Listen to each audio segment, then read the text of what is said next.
las nobles mujeres que mueren en el parto. A aquel desmayo de 3 días mencionado por el bardo Todol, y que siempre se sucede después de la defunción del cuerpo físico, reviven aquellas difuntas la vida que acaba de pasar y entonces parecen fantasmas sufrientes y de horripilante apariencia. Empero, concluidas las experiencias retrospectivas de la existencia finalizada, la esencia, en ausencia del yo, se eleva de esfera en esfera hasta sumergirse en la dicha solar. Mucho más tarde en el tiempo, concluido el buen Dharma, esas almas han de regresar inevitablemente a una nueva matriz. Los sabios sacerdotes de Anáhuac afirmaron siempre en forma enfática que las Cihuatete o mujeres diosas muertas en parto, viven en el paraíso occidental llamado Zincalco, la casa del maíz. Del germen, del grano, nace la vida, y ellas dieron su vida, precisamente, por la naciente criatura. La madre natura sabe pagar siempre de la mejor manera el sacrificio solemne a esas benditas mujeres. Es indescriptible la dicha de esas almas en los cielos de la luna, Mercurio, Venus y el Sol.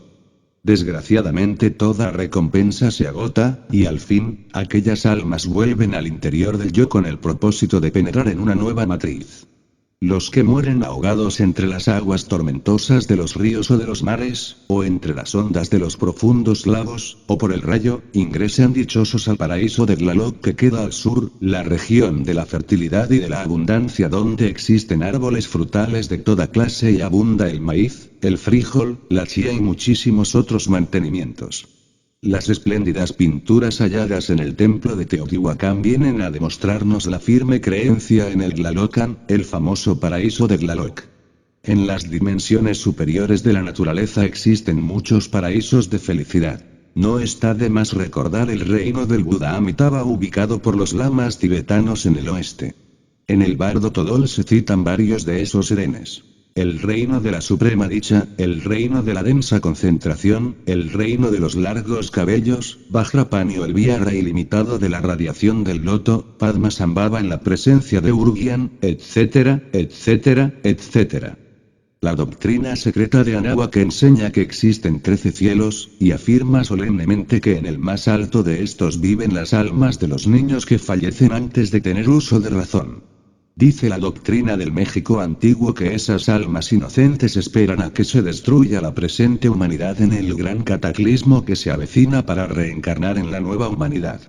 En el Tíbet milenario, el bardo Todol guía a los difuntos que desean liberarse para no regresar a las amarguras de este mundo. En la tierra sagrada de los faraones muchas almas lograron escaparse a la cloaca del samsara después de haber trabajado en la disolución del ego. Terribles pruebas aguardan a los difuntos que no desean retornar a este mundo. Cuando salen victoriosos ingresan a los ya citados reinos suprasensibles. En esas regiones son instruidos y auxiliados antes de sumergirse dichosos como niños inocentes en el gran océano. Muchas de esas almas volverán en la Edad de Oro, después del gran cataclismo, para trabajar en su autorrealización íntima. Incuestionablemente, resulta inteligente saberse retirar a tiempo, antes de que concluya el ciclo de existencias. Es preferible retirarse de la escuela de la vida antes que ser expulsado. La involución sumergida dentro de las entrañas de la tierra, en el tenebroso Tartarus, ciertamente es muy dolorosa. En el país asoleado de Kem, en la época del faraón Kefren, conocí personalmente cierto caso ejemplar.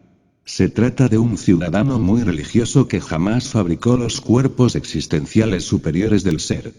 Aquel místico, muy serio en sí mismo, creyéndose incapaz para las ordalías de la iniciación, y sabiendo el destino que aguarda a las almas después de cada ciclo o período de existencias, prefirió retirarse del escenario cósmico. Aquel devoto jamás conoció el misterio indecible del gran arcano, pero tenía al yo y sabía que lo tenía y deseaba desintegrarlo para no retornar después de la muerte a este valle de lágrimas. Es ostensible que su divina madre Kundalini, Tonantzin, Isis, siempre le asistió en el trabajo de disolución de esos elementos que constituyen el mí mismo.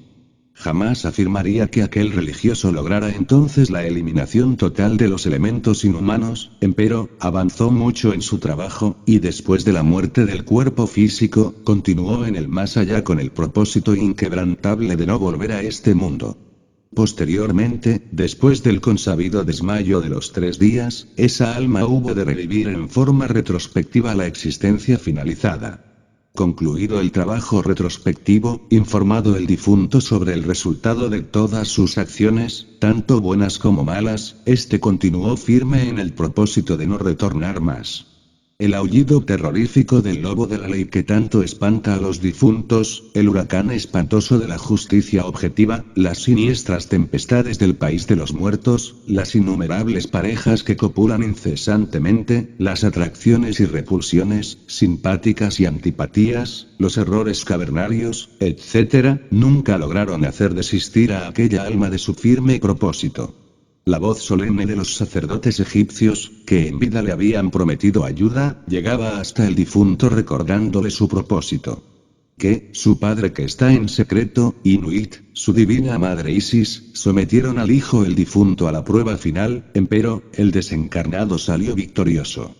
Como secuencia de todos estos triunfos íntimos, aquel difunto ingresó dichoso en un paraíso molecular muy similar al de Tlaloc. En tal región de indiscutibles delicias naturales, aquella criatura continuó con pleno éxito el trabajo sobre sí misma.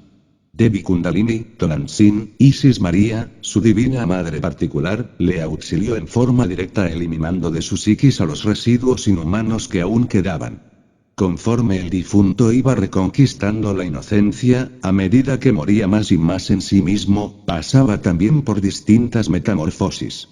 En principio asumió la figura inefable de una tierna doncella, y por último, la de una niña de 3 años, entonces, como un simple Buda elemental se sumergió entre el océano del espíritu universal de vida, más allá del bien y del mal.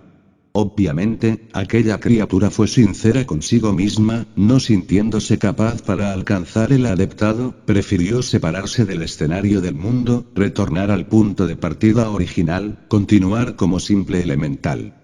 Esas almas pueden reencarnarse, si así lo quieren en la futura Edad de Oro, después del gran cataclismo que se avecina, para ingresar a los misterios, empero, la mayoría de esas inocentes criaturas prefiere quedarse para siempre en ese lado elemental.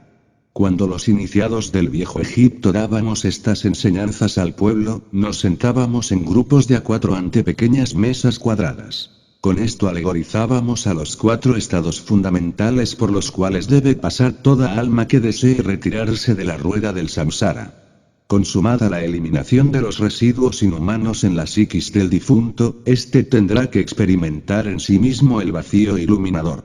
Esto es el Dharmakaya. Este vacío no es de la naturaleza del vacío de la nada, sino un vacío inteligente, es el estado del espíritu en el Sambhogakaya. Vacío y claridad inseparables. Vacío claro por naturaleza y claridad por naturaleza vacía es el Agnikaya, la inteligencia iluminada. La iluminada inteligencia, brillando sin obstáculos en el difunto que ha logrado morir completamente en sí mismo, irradiará por todas partes. Es el Nirmanakaya. Tan solo por la experiencia directa en los 4 kayas es posible obtener la liberación total. Muy diferente es la suerte que aguarda a las almas que concluyen cualquier período de manifestación sin haberse liberado. Quienes no han sido elegidos por el sol, o por Tlaloc, dicen los aztecas, van simplemente al Mictlán y ahí esas almas padecen espantosas pruebas mágicas al pasar por los infiernos. En primer lugar, para llegar al Mictlán han de pasar por el cenagoso río, el Aqueronte, o Chignahuapan, en la barca de Carón, como dice el Dante en su Divina Comedia. Incuestionablemente, esa es la primera prueba a la que se someten los dioses infernales. ¡Ay de vosotras, almas perversas! No esperéis nunca ver el cielo.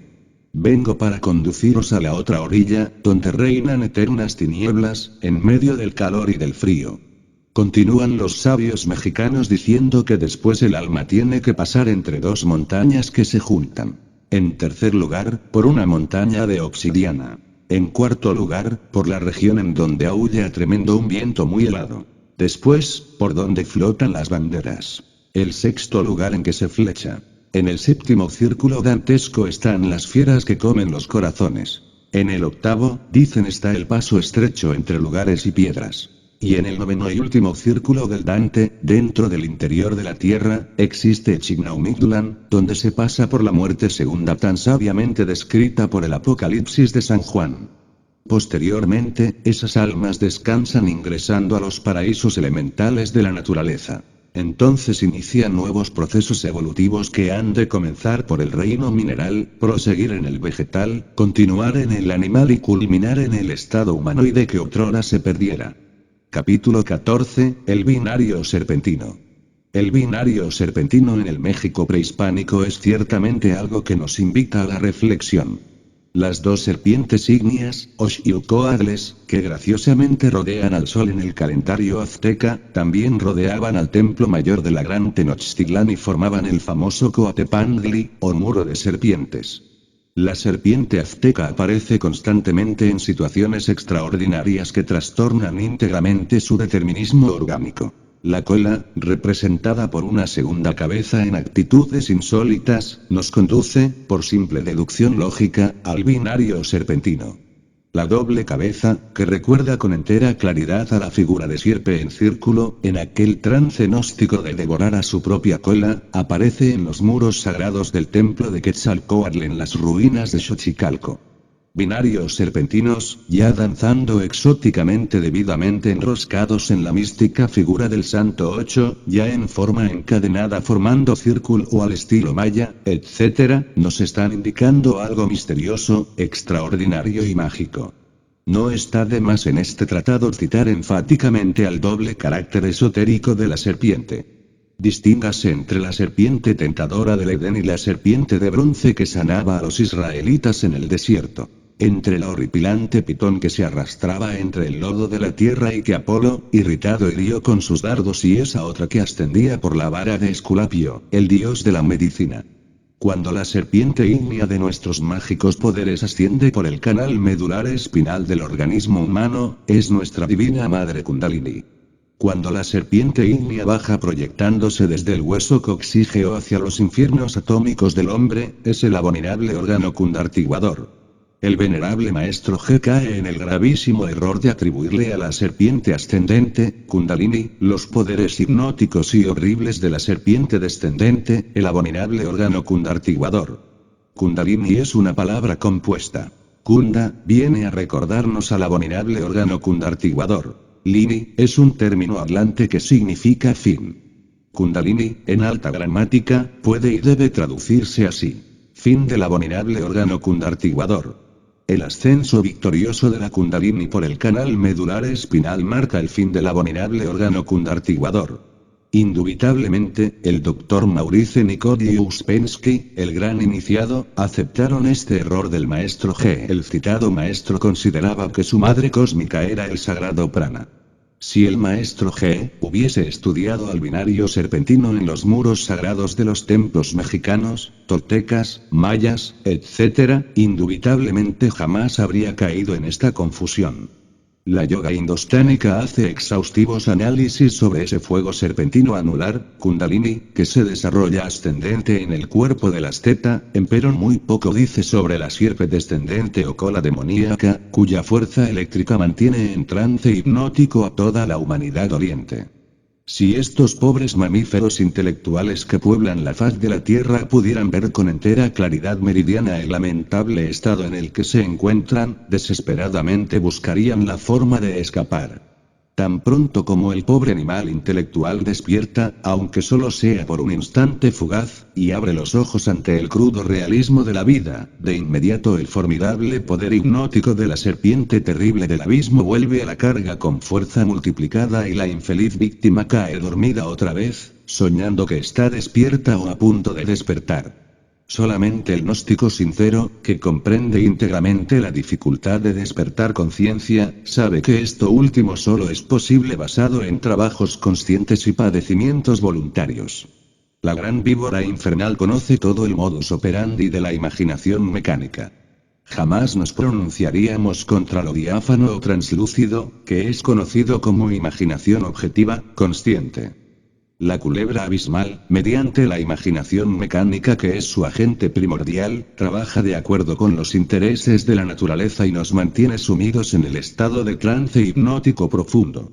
Mediante los mecanismos de la fantasía justificamos siempre nuestras peores infamias, eludimos responsabilidades, buscamos escapatorias, nos autoconsideramos, nos autocalificamos